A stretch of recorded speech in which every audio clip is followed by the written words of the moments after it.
तो hello guys, मैं हूँ दीक्षांत। ठीक है, मेरे बारे में बात करूँ तो मैंने बीटेक किया IIT BHU से, और अभी हम लोग पढ़ रहे हैं लूसेंट। सीधा लूसेंट से पढ़ेंगे क्योंकि Lucent is a summary. Lucent से बढ़िया समरी कोई नहीं है रिवीजन पर्पज़ के लिए। तो ये जो मैं चालू करने वाला हूँ अभी के लिए कोर्स, तो इसके अंदर हम लोग पढ़ेंगे लूसेंट, पूरी लूसेंट पढ़ेंगे। लूसेंट में चाहे वो पॉलिटी हो, चाहे वो हिस्ट्री हो, चाहे वो इकोनॉमी हो, चाहे वो जियोग्राफी हो, उसके अलावा अपनी केमिस्ट्री, फिजिक्स, बायो, ये सब अपन पढ़ने वाले हैं बारी बारी करके। एक 15 से 20 मिनट के लेक्चर के अंदर हम लोग एक चैप्टर करने की कोशिश करेंगे कवर। इसके अंदर इतने बड़े बड़े चैप्टर हैं, ज़्यादा बड़े तो है नहीं। ठीक है, पहले जैसा कि आप देख सकते हैं इसके अंदर मैं प्लान कर रहा हूँ कि अभी मैं केमिस्ट्री चालू करूँ, और क्योंकि अभी जो एग्ज़ाम्स आ रहे हैं, जो पास में एग्ज़ाम अपने पास कौन कौन से आ रहे हैं, उत्तराखंड वाला PCS आ रहा है, जम्मू कश्मीर वाला आ रहा है। ठीक है, तो और स्टेट वाले एग्ज़ाम्स के अलावा अपने SSC और SSC के लिए भी ये एक रिवीजन पर्पज़ के लिए लूसेंट बहुत ज़्यादा इंपॉर्टेंट रहती है। तो बिना किसी देरी के, बिना किसी फालतू की बकवास के चालू करते हैं सीधी अपनी लूसेंट। और अभी जैसा कि आपने देखा कि अपन केमिस्ट्री चालू कर रहे हैं, तो कोई दिक्कत वाली बात है नहीं। ठीक है, तो चलिए चालू करते हैं। इंट्रोडक्शन। तो केमिस्ट्री क्या है भाई? केमिस्ट्री जैसे साइंस के अंदर मैंने बताया कि साइंस के अंदर 3 चीज़ें होती हैं, केमिस्ट्री, फिजिक्स और बायो। तो वैसे ही अपनी साइंस की ब्रांच है।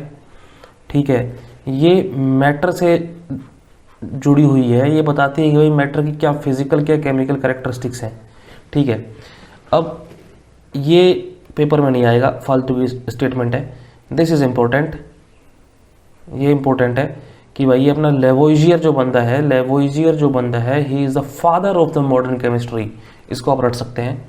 अब ये दे रखिए अपने मैटर की डेफिनेशन कि भाई साहब व्हाट इज़ मैटर? कोई भी चीज़ जो स्पेस घेरती है, जिसका खुद का मास है, और वो अपने शरीर के जो 5 सेंसेस हैं उनमें से कोई भी एक सेंस उसको फील कर सके, उसको अपन मैटर बोलते हैं। ठीक है, अपने जो इंडिया के फिलोसफर्स थे, इसको मैं एक बार जूम इन कर देता हूँ, शायद अभी ज़्यादा छोटा हो गया ना, 1 सेकेंड। हाँ, अब शायद ठीक है। तो अपने जो इंडिया के फिलोसफर्स थे, तो वो क्या कहते हैं कि अपना जो शरीर है या फिर कोई भी मैटर है, वो 5 चीज़ों से बना हुआ है, पंचतत्व: air, earth, fire, sky and water. ठीक है, लेकिन जो महर्षि कन्नड़ थे, उन्होंने कहा था कि वो शायद, परहैप्स लिखा हुआ है, परहैप्स, वो शायद पहले ऐसे बंदे थे जिन्होंने कहा था कि भाई साहब जो मैटर है वो अणु से बना हुआ है। ठीक है, और हर अणु जो है वो परमाणु से बना हुआ है। एक आता है ग्रीक थिंकर जिसका नाम है डेमोक्रिटस। उसने क्या कहा? परमाणु को बोल दिया एटम। ठीक है, परमाणु क्या बोल दिया? एटम बोल दिया। इसलिए हम कह सकते हैं कि जो मैटर है, matter is compose of tiny particle, जिनको अपन एटम बोलते हैं। कोई भी मैटर किस चीज़ का बना हुआ है? कोई भी मैटर जो है, matter is made up of tiny particles known as atoms. ठीक है, लेट्स गो आगे।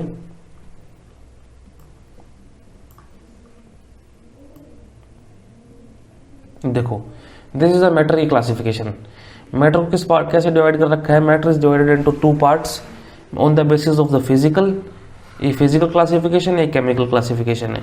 ठीक है, फिजिकल क्लासिफिकेशन में अपने को पता है कि भाई साहब हर छोटे छोटे बच्चों को पता है एक सॉलिड स्टेट होती है, एक लिक्विड स्टेट होती है, और एक गैसियस स्टेट होती है। थोड़ी देर बाद अपन 2 स्टेट्स और पढ़ेंगे, जिसके अंदर तो चौथी स्टेज आएगी प्लाज्मा स्टेट, और 5वीं स्टेज आएगी बोस-आइंस्टीन स्टेट। ठीक है, उसके अलावा अपन देखते हैं केमिकल क्लासिफिकेशन। केमिकल क्लासिफिकेशन के हिसाब से मैटर को 2 पार्ट में डिवाइड किया गया है, एक मिक्सचर और एक अपने पास प्योर सब्सटेंस। प्योर सब्सटेंस के अंदर अपने पास आ गया एलिमेंट और कंपाउंड। एलिमेंट क्या हो गया? एलिमेंट जैसे अपने पास आयरन हो गया, आयरन एलिमेंट है। ठीक है, सोडियम एलिमेंट है, हाइड्रोजन एलिमेंट है। तो इन चीज़ को, ऐसे एलिमेंट को आगे भी डिवाइड किया गया है कि भाई साहब मेटलिक एलिमेंट, जैसे कि जो मेटल्स हैं, नॉन मेटल्स, और जिन के अंदर मेटल और मेटलिक दोनों, मेटलिक और नॉन मेटलिक प्रॉपर्टी है, वो हो गए अपने पास मेटलॉइड्स। ठीक है, तो ये अपना एलिमेंट हो गया। और कंपाउंड की अगर बात करें तो कंपाउंड अपने पास 2 टाइप के हैं, ऑर्गेनिक कंपाउंड और इनऑर्गेनिक कंपाउंड। तो इस चीज़ के बारे में अपन आगे देखेंगे कि ऑर्गेनिक कंपाउंड कौन से होते हैं, इनऑर्गेनिक कंपाउंड कौन से होते हैं। अब मिक्सचर की अगर बात करूं तो मिक्सचर अपने पास दो टाइप का है, होमोजेनियस, हेट्रोजीनियस। होमोजेनियस वो मिक्सचर होते हैं जो कि मतलब सारे के सारे, जैसे एग्जांपल देता हूं आपको मैं, एग्जांपल के तौर पे जैसे कि पानी है, पानी के अंदर अपन ने मिला दिया व्हाट, सॉल्ट। तो अब इस मिक्सचर में अपन सॉल्ट को ढूंढ नहीं पाएंगे कि भाई नमक कहाँ गया, तो इट इज़ होमोजेनियस मिक्सचर, ठीक है। और अगर हेट्रोजीनियस मिक्सचर की अगर बात करूँ मैं, तो हेट्रोजीनियस मिक्सचर वो है जैसे कि अपन ने पानी के अंदर मिला दिया मिट्टी, पानी में मिला दी रेत, सैंड, तो आराम से इसको निकाल सकते हैं, या फिर अपने समझ में आ जाएगा भाई कहाँ पे सैंड है, कहाँ पे पानी है, तो इट इज़ हेट्रोजीनियस मिक्सचर, ठीक है। अब देखो अपने पास क्या है, स्टेटमेंट्स दे रखी हैं, सॉलिड स्टेट, लिक्विड स्टेट, गैसीय स्टेट। तो सॉलिड स्टेट जो है ना, सॉलिड स्टेट का एक खूबी ये है कि इसकी खुद की शेप होती है, खुद का वॉल्यूम होता है, लेकिन लिक्विड स्टेट की वॉल्यूम तो होती है लेकिन शेप नहीं होती, ठीक है। और अगर अपन गैसियस की बात करें तो गैसियस की ना ही कोई डेफिनेट शेप होती है और ना ही कोई डेफिनेट वॉल्यूम होती है, ठीक है। अब एग्जांपल देख लेते हैं अपन इसके, कि जैसे सॉलिड स्टेट हो गया, तो सॉलिड स्टेट जैसे कि मेटल हो गया, वुड हो गया, ब्रिक्स हो गया, कॉपर हो गया। लिक्विड की अगर बात करें तो मिल्क, ऑयल, अल्कोहल और वाटर। वैसे ही अपने पास गैसीय स्टेट के अगर मैं बात करूँ तो गैसीय स्टेट के अंदर अपने पास जैसे कि एयर हो गया, ऑक्सीजन हो गया, नाइट्रोजन, अमोनिया, CO2, मतलब जैसे कि गैस है, जैसे कि ये अपने पास डब्बा है, दिस इज सॉलिड, तो इसकी खुद की शेप और साइज है, उसका खुद का वॉल्यूम है। लेकिन जैसे अपने पास ये पानी हो गया, तो पानी को तो किसी डब्बे में डाल दो, उसी डब्बे का शेप ले लेगा, तो पानी का शेप नहीं है लेकिन वॉल्यूम है, कि हाँ भाई 1 लीटर वाटर, ठीक है, 1 लीटर वाटर।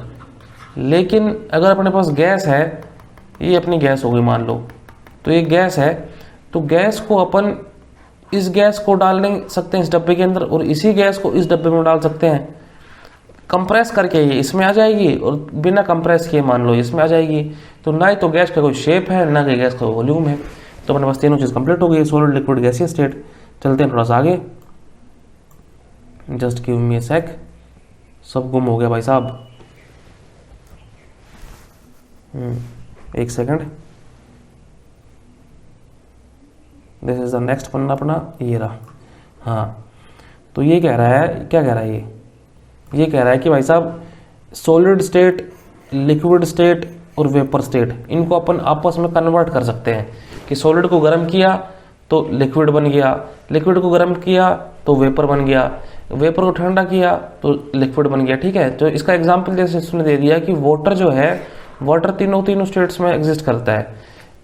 ऐसा इसने क्यों कहा, क्योंकि कुछ चीज़ें ऐसी हैं वो डायरेक्टली सॉलिड से वेपर में कन्वर्ट हो जाएंगी, ठीक है। कुछ चीज़ें ऐसी हैं जिनको ठंडा करेंगे तो सीधा वेपर से सॉलिड स्टेट में आ जाएंगी, ठीक है। एग्जाम्पल जैसे कि अपना है कपूर, कैम्फर, ठीक है, जिसको अपन नेप्थलिन बॉल्स भी कह सकते हैं, नेप्थलिन बॉल्स, ठीक है। तो इसको अपन ने रखा तो ये सीधा सबलाइम हो जाता है, सबलाइम हो जाता है, सब्लिमेशन हो जाता है इसका। तो ये सीधा क्या होता है, सॉलिड स्टेट से वेपर बन जाता है।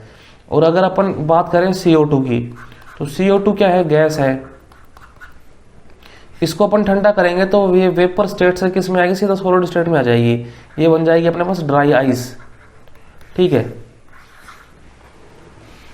तो ये अंतर है। तो 3 स्टेट्स बताई अपन ने मैटर की, सॉलिड, लिक्विड, गैसियस। लेकिन इसके अलावा अपने पास चौथी स्टेट है जो है प्लाज्मा स्टेट, और 5th स्टेट जो है that is Bose-Einstein condensation state. इनको अपन बारी बारी करके देखते हैं क्या चीज़ है क्या चीज़ नहीं है। Let's have a look. तो what is plasma state? Plasma state के अंदर क्या होता है, प्लाज्मा स्टेट के अंदर गैसेस होती हैं जो कि मतलब इलेक्ट्रिकली चार्ज्ड पार्टिकल्स होते हैं गैसेस के।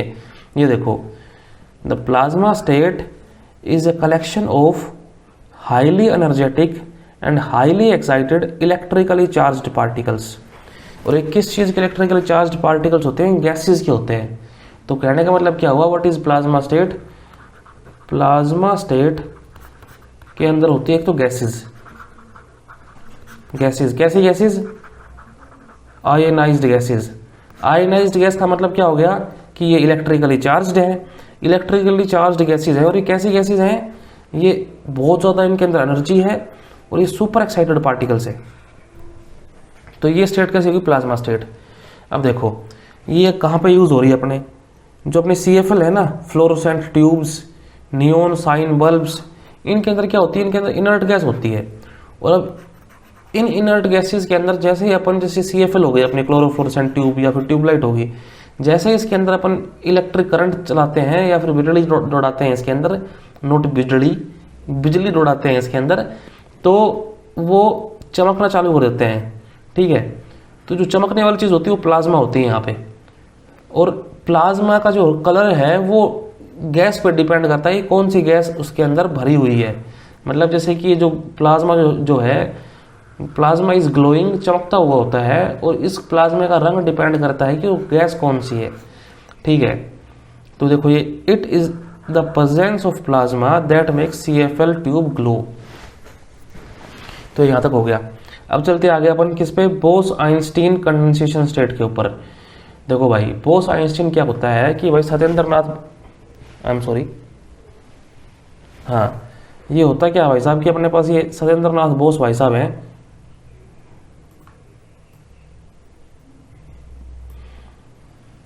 तो SN बोस ने क्या कहा, ये कहा कि भाई साहब एक पांचवी स्टेट भी है। ठीक है, और पांचवी स्टेट इसमें बोलती, लेकिन बाद में सत्येंद्रनाथ बोस ने तो ये कहा था कि कैलकुलेशन के बेस पे बताया था कि भाई साहब ये स्टेट है फिफ्थ, लेकिन अमेरिकन साइंटिस्ट ने वो फिजिकली उस स्टेट को ऑब्टेन किया। ठीक है, मतलब सत्येंद्रनाथ बोस ने तो ये कागज पन्ना लिया और इसके ऊपर कुछ कुछ कैलकुलेशन की और ये कह दिया कि भाई साहब एक स्टेट है, पांचवी स्टेट भी होती है। ठीक है, लेकिन अमेरिकन साइंटिस्ट आते हैं और वो यूँ कहते हैं कि भाई हम तुमको बना के दिखा रहे हैं, तो इन्होंने वही फिफ्थ स्टेट बना के दिखा दी। ठीक है, तो बोस आइंस्टीन स्टेट जो है फिफ्थ स्टेट कैसे बनती है, जो गैसेज हैं उनको बहुत ज़्यादा ठंडा कर दिया। ठीक है, सुपर कूलिंग है gas off extremely low density, जो बहुत ज़्यादा लो डेंसिटी गैसेज उनको इसने सुपर कूल कर दिया। ठीक है, और वो डेंसिटी कितनी बताई इसने, कम से कम 1/100,000 of the density of normal air. तो इस चीज़ को अपने को पढ़ने की जरूरत नहीं है, छोड़ो इसको। ठीक है, तो इसने क्या किया, सुपर कूल कर दिया बहुत ही कम टेम्परेचर के ऊपर। तो इस प्रोसेस को बोलते हैं बोस आइंस्टीन कंडेंसेशन। और जो अपने को मैटर जो ऑब्टेन हुआ, जो अपने को स्टेट ऑब्टेन हुई, उसको बोलते हैं बोस आइंस्टीन कंडेंशिएट। ठीक है, तो फिफ्थ स्टेट कौन सी अपनी, बोस आइंस्टीन कंडेंशिएट और the Bose Einstein condensation state. तो ये अपनी होगी फिफ्थ स्टेट। ठीक है, अब चलते हैं अपन नेक्स्ट पन्ने पे।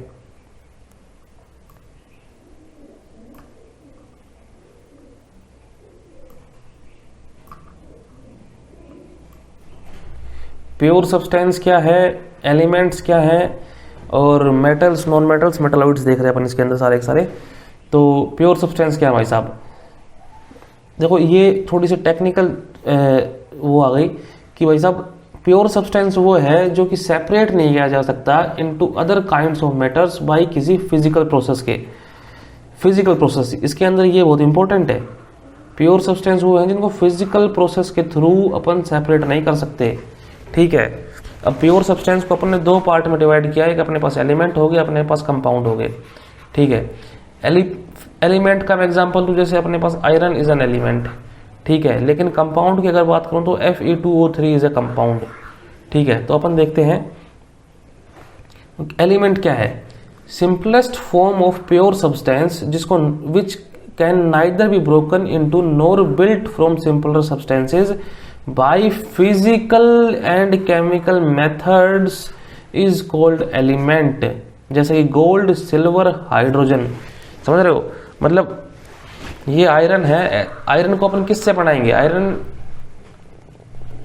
को तो आगे अपन तोड़ नहीं सकते। मतलब आयरन, मैं ये नहीं कह रहा कि अपन ने आयरन की शीट इसके टुकड़े टुकड़े कर दिए, क्योंकि जो टुकड़े अपने को ऑब्टेन हो तो वो भी तो आयरन ही है भाई, समझिए मेरी बात।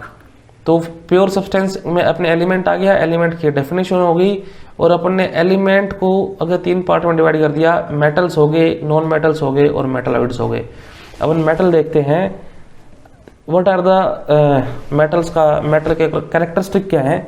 मेटल सॉलिड होते हैं।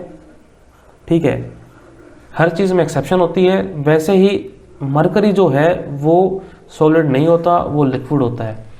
ठीक है, मेटल्स हार्ड होते हैं, मेटल्स लश्यर देते हैं, मतलब चमकदार होते हैं। ऐसे कतई मतलब जैसे यूँ चमक निकल रही मेटल से बिल्कुल बहुत तगड़ी, और ये सामने आदमी खड़ा है, इसकी आंख बंद हो गई है। ठीक है, मेटल्स का मेल्टिंग पॉइंट ज़्यादा होता है, मेटल्स का बॉइलिंग पॉइंट ज़्यादा होता है, और metals are good conductor of heat and electricity. ठीक है, चलो वेरी गुड, आगे चलते हैं। अब देखो दिस इज इंपॉर्टेंट, ये इंपॉर्टेंट है भाई साहब, ये लाइन तभी हाईलाइट की हुई है। क्या कह रहा है ये, जो कंडक्टिविटी है, the conductivity of metal decreases with increase in temperature due to vibration of positive ions at their lattice points. अब आपको पहली बात तो ये चीज बिल्कुल याद होनी चाहिए कि मेटल की जो कंडक्टिविटी है वो टेम्परेचर बढ़ाने के साथ घटती है। मतलब क्या हुआ, ये अपनी conductivity of metal is inversely proportional to temperature. ठीक है, पहली बात तो ये हुई। अब जो ये चीज है, due to vibration of positive ions at their lattice point, इसको भाई साहब जो साइंस बैकग्राउंड वाले बंदे हैं वो आराम से समझ सकते हैं, आराम से समझो, क्योंकि मैं समझाने वाला नहीं हूँ इसको। और नॉन साइंस वाले बैकग्राउंड वाले बंदे हैं वो इसको रट सकते हैं, और नहीं रटा जा रहा तो छोड़ दो, इसको कोई दिक्कत नहीं है। ठीक है, अब मेटल के एग्जाम्पल क्या है, iron, copper, silver, gold, aluminium, zinc. अब आते हैं अपन नॉन मेटल्स के ऊपर। Non metals are the elements जिनकी properties are opposite to the metals. ठीक है, अब अपन ने क्या बताया कि भाई साहब मेटल किसके अंदर मिल रहा है, metals are solids except mercury. लेकिन नॉन मेटल्स किसके अंदर मिलेंगे आपको, सॉलिड, लिक्विड, गैसियस सब में मिलेंगे। ठीक है, found in all states of matter, इनके पास कोई चमक नहीं होती। एक्सेप्शन आ गया अपना आयोडीन, एक्सेप्शन क्या आ गया, iodine. They are poor conductor of electricity, exception क्या आ गया, ग्रेफाइट। मतलब नॉन मेटल्स के अंदर चमक नहीं होती, लेकिन आयोडीन में चमक होती है। इलेक्ट्रिसिटी को कंडक्ट नहीं कर सकते, लेकिन इनके अंदर एक ऐसा कलाकार है ग्रेफाइट जो कि इलेक्ट्रिसिटी को कंडक्ट करेगा। ये ना ही मेलिएबल है ना ही डक्टाइल है। व्हाट इज मेलिएबल, मेलिएबल मतलब जिसकी शीट बनाई जा सके, चादरें बनाई जा सके। ठीक है, जैसे अपन लोहे की चादर बना देते हैं लंबी लंबी। ठीक है, डक्टाइल मतलब जिसकी वायर बनाई जा सके, तार बनाई जा सके। ठीक है, एग्जाम्पल अपने पास hydrogen, carbon, oxygen, nitrogen, sulphur, phosphorus. अब मेटलॉइड्स क्या है, मेटलॉइड्स बेचारे बिल्कुल ऐसे हैं जिनके पास दोनों प्रॉपर्टीज है, common properties of metals and non metals. इसके एग्जांपल अपन को याद रखो, ये तीनों एग्जांपल याद करने लायक हैं कि arsenic is a metalloid, antimony is a metalloid, bismuth is a metalloid. ठीक है, approximate percentage of elements in human bodies. इसमें आप जो ये ऑक्सीजन ऊपर के आप तीन देख सकते हैं आराम से कि भाई ऑक्सीजन अपने बॉडी के अंदर, ह्यूमन बॉडी के अंदर कितना है, 65% है। कार्बन अपनी ह्यूमन बॉडी के अंदर 18% है। हाइड्रोजन अपने पास 10% है, और नाइट्रोजन में देखने को देख सकते हो 3% है। इससे ज़्यादा रटोगे तो फिर रटने का फायदा नहीं है, रटते रटते पागल हो जाएंगे। अब देखो कंपाउंड्स, कंपाउंड्स की मैंने बताया था अभी, जैसे कि आयरन इज व्हाट एलिमेंट, तो Fe2O3 इज कंपाउंड। अब इसके आप वो देखो डेफिनेशन, कंपाउंड्स क्या है, एलिमेंट्स की तरह प्योर सब्सटेंसेज हैं दैट आर कंपोज ऑफ 2 और मोर डिफरेंट एलिमेंट्स। एक से ज़्यादा एलिमेंट्स से जुड़ के बने हुए हैं ये। ठीक है, तो इसके अंदर क्या क्या देखा अपन ने, आयरन देखा, ऑक्सीजन देखा, तो एक से ज़्यादा एलिमेंट्स से जुड़ के बने हुए हैं। The properties of compounds are entirely different from the element from which it is made. देखो मैं आपको एग्जाम्पल देता हूँ, जैसे कि Na इज सोडियम। सोडियम जो मेटल है उसको अपन चाकू से काट सकते हैं। ठीक है, इसको अपन चाकू से काट दिया, लेकिन NaCl इज नमक, इट इज सॉल्ट।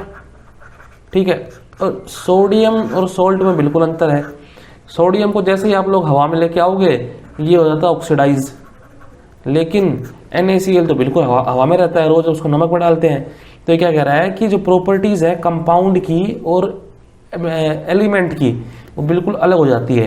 एग्जाम्पल पानी, sugar, salt, chloroform, alcohol, ether, ये सारे क्या आपने, दीज ऑल आर कंपाउंड्स। चलो थोड़ा सा आगे चलते हैं। कंपाउंड्स को 2 पार्ट में डिवाइड किया अपन ने। ठीक है, कैसे कैसे कंपाउंड्स दो टाइप के हो गए, एक ऑर्गेनिक कंपाउंड, एक इनऑर्गेनिक कंपाउंड। ठीक है, कंपाउंड्स जो ऑर्गेनिक चीज़ों से मिलते हैं या फिर लिविंग ऑर्गेनिज्म से मिलते हैं उनको अपन ने ऑर्गेनिक बोल दिया। जैसे कि अपने पास हाइड्रोकार्बन्स हो गए, example carbohydrate, protein, oil, fats. Inorganic compounds वो होते हैं जो नॉन लिविंग थिंग्स से मिलते हैं, जैसे पत्थर से मिल रहे हैं। मिनरल्स हो गए, ठीक है, इनको अपन ने बोल दिया इनऑर्गेनिक कंपाउंड, जैसे कि अपने पास आपने बताया मैंने NaCl, salt, marble, washing soda. What is mixture? मैंने बताया दो टाइप के मिक्सचर होते हैं, एक होमोजीनियस मिक्सचर, एक होता है हेट्रोजीनियस मिक्सचर। मिक्सचर मतलब कोई भी चीज़ें हैं उनको आपस में मिला दिया तो वो मिक्सचर हो गया। ठीक है, और मिक्सचर को मिला दिया तो मिक्सचर हो गया। और प्रॉपर्टीज़ की अगर बात करें तो जो कंपोनेंट्स हैं उनकी प्रॉपर्टीज उसके अंदर रहती हैं। ठीक है, example milk is a mixture, sea water is a mixture, petrol is a mixture, paint एक मिक्सचर है, ग्लास एक मिक्सचर है, सीमेंट और वुड इस सारे इसने मिक्सचर के एग्जाम्पल दिए। अब हम चलते हैं नीचे, होमोजेनियस मिक्सचर और हेट्रोजेनियस मिक्सचर देखते हैं। अब जैसे अपन मिक्सचर पढ़ेंगे, मिक्सचर के बाद अपन देखेंगे कि मिक्सचर्स को सेपरेट कैसे किया जा सकता है, तो ये चीज़ चलेगी। ठीक है, मेरे को एक सेकंड दो आप, मैं पानी पी लेता हूँ यार।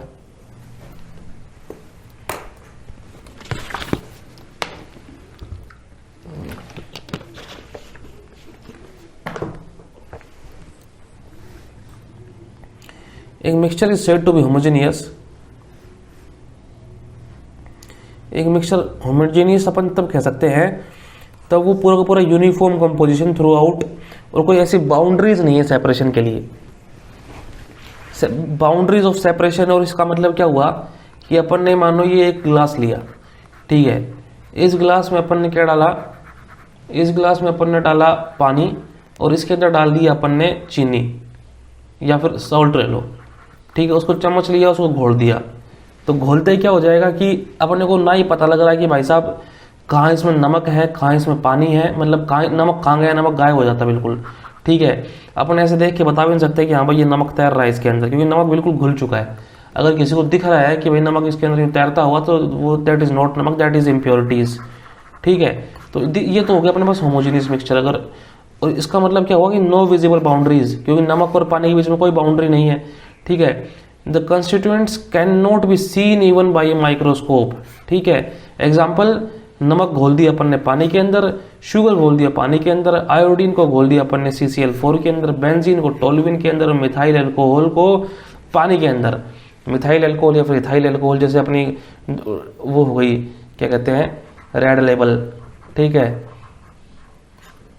तो इसको अपन ने डाल दिया पानी के अंदर, वाटर के अंदर, तो पता होने लगता है कहाँ पे पानी चला गया, कहाँ पे सब घुल गया, पानी तेरा रंग कैसा जैसा मिलाया वैसा वैसा। तो अब हेट्रोजीनियस मिक्सचर क्या है, इसका क्या होगा कि इसके अंदर एक जो कंपोजिशन है वो यूनिफॉर्म नहीं रहेगी, और बाउंड्रीज जो होंगी वो विजिबल रहेंगी। मतलब क्या हुआ, जैसे मान लो ये पानी का ग्लास है, ठीक है, इसमें अपन ने डाल दिया पहले पानी, ऊपर से डाल दिया सरसों का तेल या फिर जो भी तेल डाल सकते हैं, तो यहाँ पे पानी नीचे आ जाएगा और सरसों का तेल ऊपर तैरेगा। तो ये अपने पास सरसों का तेल ऊपर तैर रहा है। ठीक है, तो ये अपने पास क्या होगी, विजिबल बाउंड्री हो गई और नीचे पानी है, तो it is heterogeneous mixture. Example देखो, एग्जाम्पल ये देखो, आयरन फिलिंग्स एंड सैंड, मतलब मिट्टी के अंदर अपन ने डाल दी कील। ठीक है, तो ये तो साफ साफ दिख रही है कि भाई साहब ये विजिबल बाउंड्री हो गई। सल्फर एंड सैंड, ठीक है, अब ये कह रहा है कि अपन ने मिक्सचर पढ़ लिया, अब मिक्सचर को अपन अलग कैसे करेंगे, how to separate the mixture. ठीक है, क्या क्या मेथड्स उसको सेपरेट करने के लिए, चलो देखते हैं।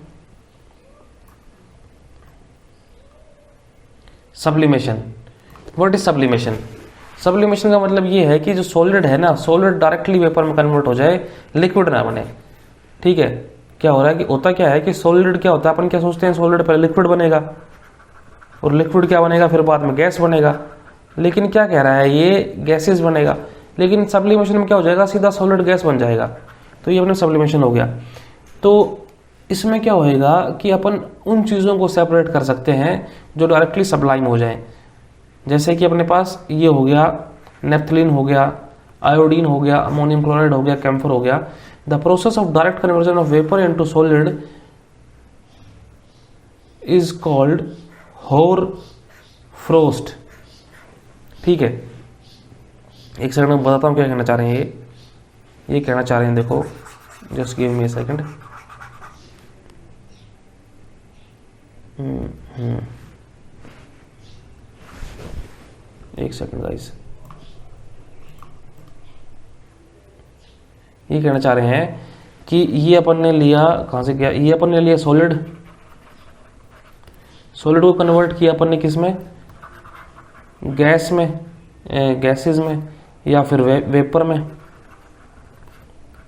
तो इसको अपन ने क्या बोल दिया, this is known as sublimation. तो अभी ये कह रहा है कि अगर डायरेक्टली बिना सॉलिड में, बिना लिक्विड में कन्वर्ट हुए अगर वेपर जो है वो हो जाता है सॉलिड में कन्वर्ट, तो उसको बोलते हैं अपन होर फ्रोस्ट। ठीक है, बस इतना देखना, कुछ ज्यादा अपने कुछ राम कांड नहीं पढ़नी, काम खत्म। ठीक है, अब देखो filtration. What is filtration? Filtration में अपन ने क्या हुआ कि कुछ सस्पेंडेड पार्टिकल्स हैं उनको अपन ने फिल्टर कर लिया, मतलब फिल्टर का मतलब फिल्टर पेपर से फिल्टर कर लिया। ठीक है, फिल्टर पेपर से फिल्टर कर रहे हैं गाइस, छलनी से नहीं। फिल्टर पेपर आप लोगों ने देखा होगा 11वीं क्लास में अपनी उसके अंदर। तो जैसे कि ये अपने पास बीकर है, ये अपने पास बीकर है, इसके अंदर अपन ने ये लगा दी फनल, और ये फनल है, और फनल के अंदर अपन डाल देते हैं यहाँ पे फिल्टर पेपर। ठीक है, और फिल्टर पेपर डालने के बाद ऊपर से अपन डालते हैं इसके अंदर कोई भी लिक्विड जिसके अंदर कुछ इम्प्योरिटीज हैं, तो वो इम्प्योरिटीज को ये फिल्टर पेपर रोक लेगा और इसके अंदर अपने पास फ्रेश चीजें इकट्ठी हो जाएंगी यहाँ पे, मतलब फिल्टर्ड चीज। देखो, this is process of quick and complete removal of suspended solid particles from liquid. This is very important कि भाई साहब किस चीज के लिए है ये, सस्पेंडेड सॉलिड पार्टिकल्स को अपन सेपरेट करें लिक्विड से। ठीक है, और किस तरह से, फिल्टर पेपर की हेल्प से। क्या कि भाई साहब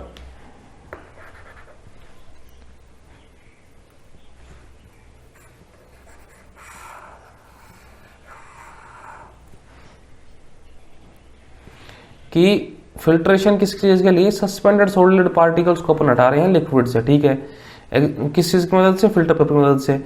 removal of solid particles from the engine oil in, removal of solid particles from engine oil in car engine. T को, चाय पत्ती को हटाना है, चाय पत्ती को हटाना है जब चाय बनाते टाइम, वो भी फिल्ट्रेशन है। एक आता है इवोपरेशन। तो होता क्या है, इसके अंदर लिक्विड जो है ना वो वेपर बन जाएगा रूम टेम्परेचर के ऊपर। देखो, दो चीजें होती हैं, एक तो बॉइलिंग होता है और एक होता है इवोपरेशन। ठीक है, तो बॉइल करेंगे तब अपन क्या होएगा कि जब बॉइल हो रहा है ना पानी, तो बॉइलिंग के टाइम पे 100 डिग्री सेंटीग्रेड पहुंच जाता है, और 100 डिग्री सेंटीग्रेड के ऊपर पानी किस में कन्वर्ट हो रहा है, वेपर के अंदर ड्यूरिंग बॉइलिंग। लेकिन इवोपरेशन में क्या हो रहा है, 100 डिग्री सेंटीग्रेड क्या हुआ यहाँ पे, पानी का बॉइलिंग पॉइंट हुआ। लेकिन इवोपरेशन के टाइम पे क्या हो रहा है, जो पानी है, पानी बिना 100 डिग्री सेंटीग्रेड पहुंचे ही वो वेपर में कन्वर्ट हो जाता है। तो यही कंसेप्ट है इवोपरेशन का। क्या कह रहा है, इवोपरेशन के अंदर क्या होता है, लिक्विड बन गया वेपर एट रूम टेम्परेचर, इसको बोल दिया इवोपरेशन। इवोपरेशन की वजह से क्या हो रहा है, कूलिंग। अपने जो मटके होते हैं ना, अपने जो मटके होते हैं ना, तो मटके के अंदर जो ये सिस्टम होता है ना, कूल पानी ठंडा क्यों रहता है, that is because of evaporation. ठीक है, एग्जांपल देखो, evaporation of water in summer from ponds, wells and lakes. ठीक है, एक तो ये हो गया, इसका एग्जांपल हो गया। सेकंड एग्जांपल देखो, common salt from sea water by evaporation of water. Summer के टाइम पे जो अपना मटका है उसके अंदर जो ठंडा पानी हो रहा है, that is because of evaporation. अगला method is crystallisation. Next method is what, crystallisation. ठीक है, तो क्रिस्टलाइजेशन के अंदर क्या होता है कि जैसे अपने पास ये अपन ने लिया एक वो बीकर, इसके अंदर अपन ने डाल दिया पानी और चीनी का घोल, शुगर का घोल डाल दिया। ठीक है, और इसके अंदर फिर लोग क्या करेंगे, इसके अंदर डाल देंगे एक धागा, और अगले दिन आप जब सुबह उठोगे तो पता लगेगा धागे के ऊपर सारी की सारी वो चिपक गई है चीनी, और वो क्या बन गई है, मिश्री बन गई है। ठीक है, बिल्कुल मीठी वाली मिश्री। कैसे लिखते हैं हिंदी में, कोई नहीं पता यार, ठीक है, तो वो मिश्री बन गई है, तो उसको बोल दिया क्रिस्टलाइजेशन, मतलब वो चीनी के क्रिस्टल्स आके धागे के ऊपर चिपक गए हैं। लेकिन इसके लिए भी कुछ कंडीशंस हैं कि भाई साहब जो पानी है वो सैचुरेटेड होना चाहिए, सैचुरेटेड होना चाहिए। खैर इस चीज़ में नहीं घुसेंगे, लेकिन आप सिर्फ कंसेप्ट समझो कि भाई साहब it is used for separation and purification of solid substances. समझ में आया आपको? तो इम्प्योर सॉलिड या मिक्सचर जो है उसको गर्म किया जाता है with suitable solvent, boiling point, and the hot solution is filtered. The clear filtrate is cooled slowly at room temperature और प्योर क्रिस्टल्स के बन जाते हैं। This separation by filtered and dried, this is separated by filtration and dried. समझ में आया क्या कहना चाह रहा है ये? एक सेकंड रुको, देखो मैं बताता हूँ क्या कहना चाह रहा है ये पूरा पूरा यहाँ से एक बार मिटा दूँ मैं।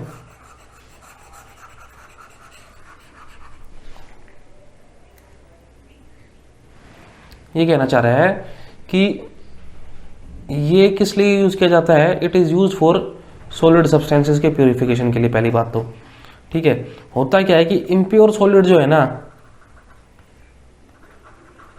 इम्प्योर सॉलिड को एक चीज में घोल दिया जाता है, इम्प्योर सॉलिड या सॉलिड का मिक्सचर उसको एक चीज में घोल दिया जाता है। जैसे एग्जाम्पल जैसे ही अपन ने लिया इम्प्योर शुगर, इम्प्योर शुगर लिया, उसको अपन ने घोल दिया पानी में और उसको अपन गर्म कर सकते हैं। और गर्म करने का उद्देश्य क्या है कि भाई साहब वो यहाँ पे सैचुरेट हो जाए वाटर विद द शुगर। और ऐसा होने के बाद इसको अपन ठंडा करेंगे और ठंडा करने के बाद इसमें शुगर के क्रिस्टल्स बन जाएंगे और उन क्रिस्टल्स को अपन फिल्टर करके बाहर निकाल सकते हैं। This is crystallisation. For the separation of more complex mixture fractional crystallisation भी यूज की जाती है, in which components of mixtures crystallise out at different interval of times. ठीक है,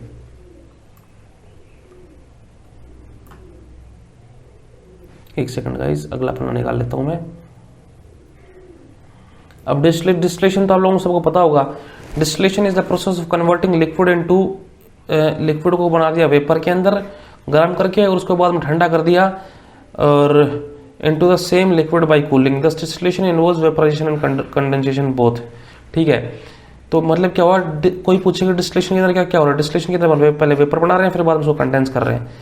this method is employed to separate the liquids जिनका अलग boiling point है and और liquids from non volatile solids और सॉलिड्स आइदर इन सॉल्यूशन और suspension. देखो ये जो इतनी सड़ी हुई इन्होंने कुछ लिख रखा है, इससे अपने को मतलब नहीं, मैं बताता हूँ क्या कह रहा है ये कह रहा है कि अपने पास मान लो ये बीकर है, ठीक है, इसके अंदर एक सॉल्यूशन है जिसके अंदर पानी है और इसके अंदर मान लो अल्कोहल है, अल्कोहल। यार मैं ये क्या है, अल्कोहल। तो मान लो अल्कोहल का जो बॉइलिंग पॉइंट है वो है इसी के अंदर दोनों चीज जुड़ी हुई हैं, वो मान लेते हैं अज्यूम, वो मान लेते हैं, मान लो कि भाई 95 है और हाइड्रोजन का जो बॉइलिंग पॉइंट है वो सभी को पता है 100 डिग्री सेंटीग्रेड है। ठीक है, तो अब अपने को इसमें से चीजें अलग करनी है ये, क्योंकि ये अपना होमोजेनियस मिक्सचर हो गया, अपने साथ रहेंगे इसको छान के अलग कर देंगे। तो अपन क्या करेंगे, इस बीकर के नीचे, किसके नीचे,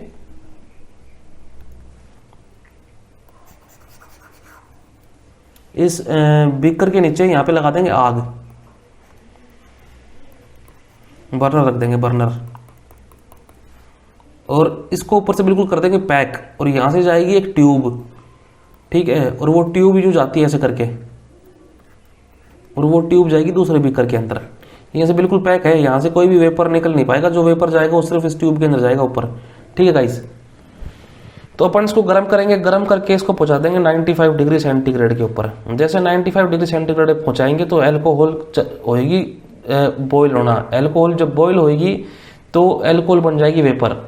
क्योंकि सिर्फ 95 डिग्री सेंटीग्रेड है तो पानी जो है वो वेपर नहीं बन पाएगा, सिर्फ अल्कोहल वेपर बनेगी और अल्कोहल वेपर बन के इस नली के थ्रू यहाँ पे आके इकट्ठी हो जाएगी इस वाले बीकर के अंदर।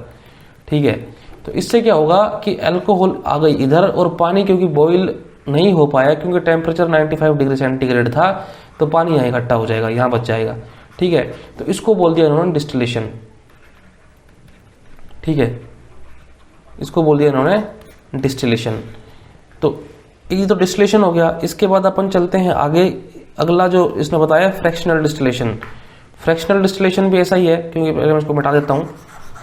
तो फ्रैक्शनल डिस्टिलेशन के अंदर क्या करेंगे अपन, फ्रैक्शनल डिस्टिलेशन और भी प्यारी चीज़ है। देखो मान लो कि ये पूरा का पूरा एक कॉलम है, मतलब बहुत बड़ा है, बहुत बड़ा सिलेंडर। ठीक है, और इसके सबसे नीचे यहाँ पे, सबसे नीचे इसके अंदर है मान लो crude oil. What is crude oil? Crude oil मतलब कच्चा तेल। इसके अंदर भाई साहब अपने पास पेट्रोल भी है, इसके अंदर अपने पास डीजल भी है, इसके अंदर अपने पास मीथेन गैस भी है, या जो भी गैस है, एलपीजी मान लो इसके अंदर। ठीक है, मतलब ब्यूटेन गैस भी है, ये सब है। ठीक है, तो ये सब होने के बाद क्या होगा कि अब ये सारी चीज़ें अपने को अलग करनी है। तो अपन इसके अंदर से अलग नीचे से गर्म करना चालू करेंगे इसको ऐसे आग लगा के। ठीक है, और अब इन चीज़ों का सबका अलग अलग बॉइलिंग पॉइंट है। ठीक है, अलग अलग बॉइलिंग पॉइंट है। तो मान लो सबसे कम बॉइलिंग पॉइंट किसका है, CH4 का। तो CH4 सब मान लो ना, और उससे ज़्यादा मान लो ब्यूटेन का है, उससे ज़्यादा मान लो पेट्रोल का, उससे ज़्यादा मान लो डीजल का है। ठीक है, तो सबसे पहले कौन भागेगी यहाँ से, सबसे पहले CH4 भागेगी। तो एक पाइप अपन ने यहाँ लगा दी CH4 के लिए। ठीक है, अगली पाइप लगा दी अपन ने यहाँ पे ब्यूटेन के लिए, अगली पाइप लगा दी अपन ने यहाँ पे पेट्रोल के लिए, अगली पाइप लगा दी अपन ने डीजल के लिए। सबसे पहले ब्यूटेन भागेगी, ब्यूटेन सबसे ऊपर जाएगी, सू जानी बाहर, ये ब्यूटेन अलग। उसके ब्यूटेन मतलब मान लो मतलब जिसका सबसे कम बॉइलिंग पॉइंट है वो सबसे पहले बाहर निकल जाएगी। उसके बाद निकल जाएगी उससे कम ज़्यादा बॉइलिंग पॉइंट वाली, उससे ज़्यादा बॉइलिंग पॉइंट वाली। तो ये जो है फ्रैक्शनल डिस्टिलेशन किस लिए यूज किया जाता है, this is used for refinery, petroleum refinery के अंदर यूज करते हैं इसको, फ्रैक्शनल डिस्टिलेशन को। ठीक है, हालांकि हमने 4 साल बीटेक में यही पढ़ा है कि क्या डिस्टिलेशन है क्या नहीं, खैर कोई दिक्कत वाली बात नहीं है। डेफिनेशन देख लेते हैं। डिस्टिलेशन अपन ने देख लिया था कि डिस्टिलेशन के अंदर अपन ने चीज़ों को ऐसे अलग अलग किया। अब इसका एग्जांपल्स देखना बहुत ज़रूरी है कि भाई कॉपर सल्फेट को अपन अलग कर रहे हैं पानी से, या फिर पानी को अलग कर रहे हैं अपन एल्कोहल से। ठीक है, फ्रैक्शनल डिस्टिलेशन के अंदर this process is similar to distillation except इसके अंदर एक कॉलम यूज कर रहे हैं। ठीक है, टू सेपरेट 2 और more volatile liquid which have different boiling point. जैसे कि मिथाइल एल्कोहल को सेपरेट किया अपन ने एसीटोन से। Separation of petrol, diesel, kerosene, heavy oil from crude oil, और ऑक्सीजन नाइट्रोजन को अपन अलग अलग कर रहे हैं लिक्विड एयर से। ठीक है, अब चलते हैं अपन अगले सेपरेटिंग चीज के ऊपर, क्रोमेटोग्राफी।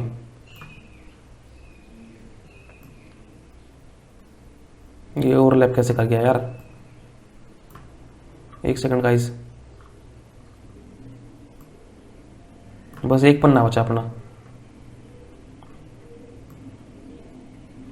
अब देखते हैं chromatography.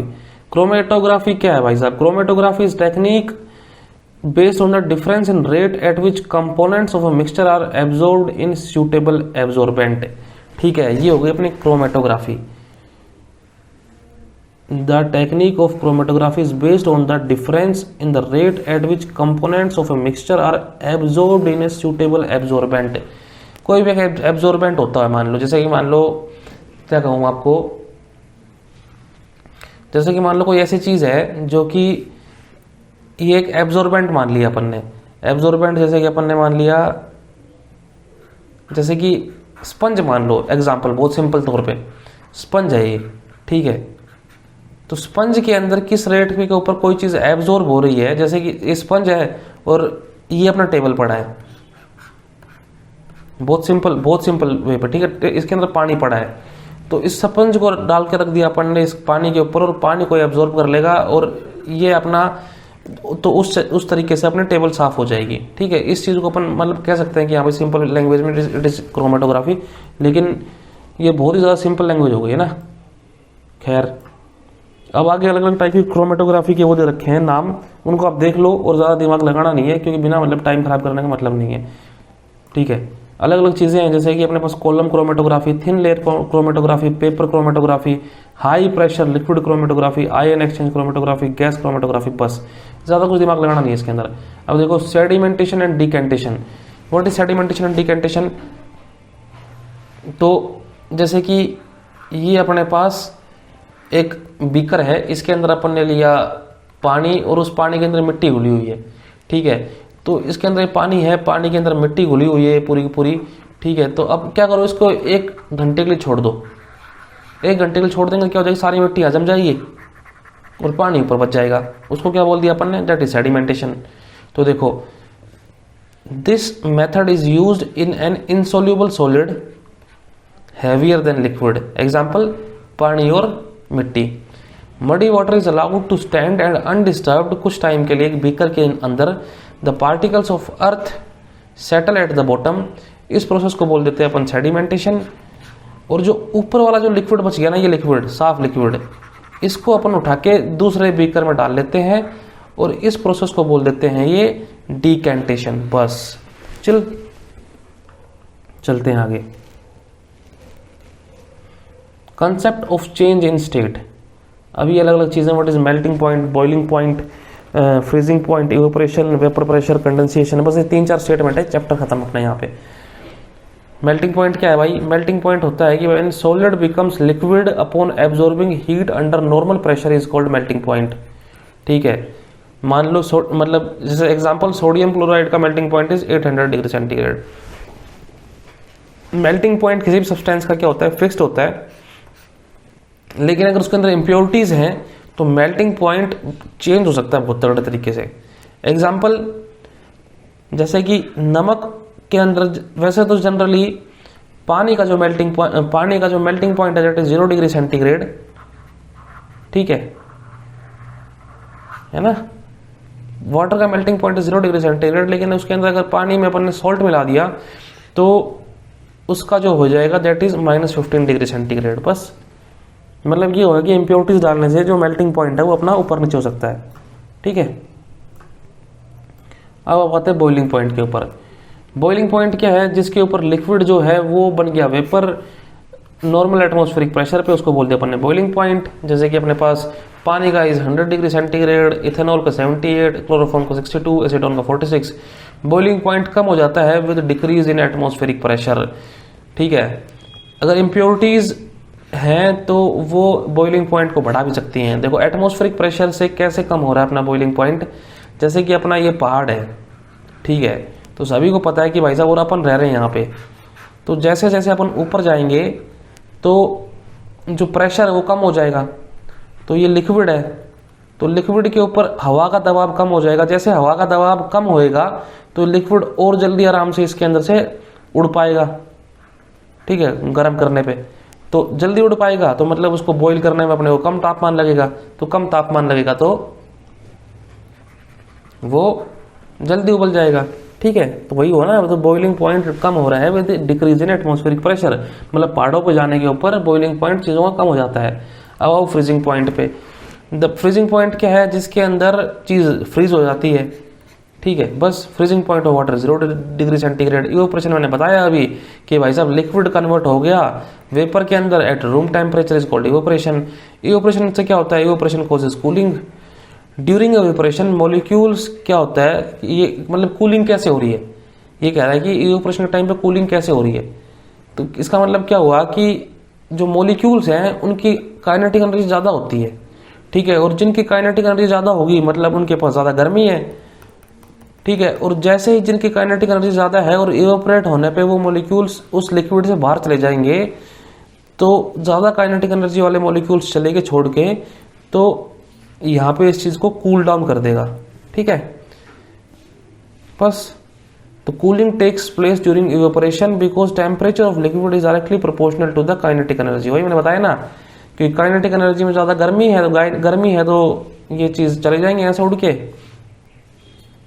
Evaporation is affected by the following factors, जैसे लिक्विड का नेचर कैसा है, टेम्परेचर कैसा है और सरफेस एरिया कैसा है।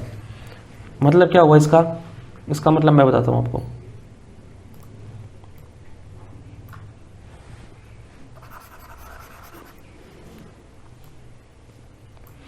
ये 3 चीज़ों पे होना डिपेंड कर रहा है क्या, ये evaporation, liquid of nature of liquid nature, ठीक है। तो नेचर मतलब क्या, कितना वॉलेटाइल है वो, क्या वो आराम से उसका इवोपरेशन हो सकता है कि नहीं हो सकता, ठीक है। तो ये नेचर हो गया। टेम्परेचर, टेम्परेचर ज़रूरी है, जितना ज़्यादा टेम्परेचर होगा उतना ही ज़्यादा वो होगा, ये इवोपरेट होगा, ठीक है। अब सरफेस एरिया की बात करते हैं। देखो मान लो ये लिक्विड भर रखा अपन ने बिल्कुल पतले पाइप के अंदर, ठीक है, और ये हवा है यहाँ पे, और ये इसका नीचे से बंद है, पूरा का पूरा लिक्विड भरा हुआ है, ठीक है। और ये अपन ने लिक्विड भर रखा है इसके अंदर, एक टोपिया के अंदर या फिर कोई भी कंटेनर मान लो, ठीक है। और ये मतलब ये बंद नहीं है यहाँ से मैंने गलती से इसको ऐसा कर दिया, ये बंद नहीं है यहाँ से भाई साहब, इट इज ओपन। तो इस वाले केस में सिर्फ इतना सा लिक्विड जो है ये हवा के कांटेक्ट में है, और इस वाले केस में ये सारा का सारा लिक्विड जो है हवा के कांटेक्ट में है, ठीक है। इसका मतलब अगर ज़्यादा हवा के कांटेक्ट में लिक्विड है तो ज़्यादा चांस हो गया अपने किस चीज़ के, इवोपरेट होने के। तो इसी चीज़ को ये कह रहा है कि यहाँ पे सरफेस एरिया जो है वो ज़्यादा एक्सपोज्ड है टू द एटमॉस्फेयर, तो ये ज़्यादा स्पीड से वो होएगा, क्या इवोपरेट होएगा, और ये कम इवोपरेट होएगा। बस वेपर प्रेशर क्या है, what is vapour pressure? Vapour pressure भी साफ सिंपल चीज़ है, कोई दिक्कत वाली बात नहीं है।